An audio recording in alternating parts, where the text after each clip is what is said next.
For our elementary school buildings, Chromebook and iPads are being filled to match the number of students in your classroom. Please allow us additional time to get this task complete. As you can imagine, counts are constantly in flux, so we may be working on this well into early September. Please remember that aside from the middle schools, students will no longer be taking devices home on a daily basis.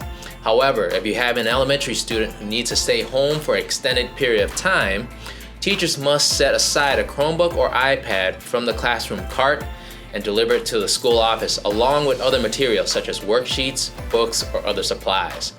There will be no need to detach chargers as we will be providing a supply of chargers. When students return, grades pre-K through 6 may not remember their Chromebook passwords. To ensure that all students will be able to log in, we will be resetting passwords on the 17th. The default password format is outlined in the video description so that you can guide your classroom to log in. We will not be enforcing an immediate password change, but please strongly encourage that your students do change their passwords by using the D47 bookmarks and clicking Change Password. Again, this impacts only grades pre-K through 6. We will not be altering the passwords for 7th and 8th graders since they did have their devices at home with them over summer. Clever is currently on pause until next Wednesday, the 18th, so new information will not appear. Once we unpause, the apps connected will be automatically rostered. One of the first things you're going to want to do in Seesaw is review the class name. You can adjust it by going into your class, clicking the wrench icon, and clicking class name. Next, check over your rosters. If your student is missing, notify your school admin assistant.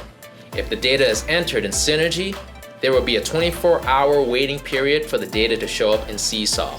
And then once you're ready, you can begin inviting families. The tech department doesn't have a timetable as to when you should begin this process, but check with your school administrator in case there is a coordinated time frame to follow. When you're in your class, down at the bottom right, look for families, click that, then click share and invite link, click copy link.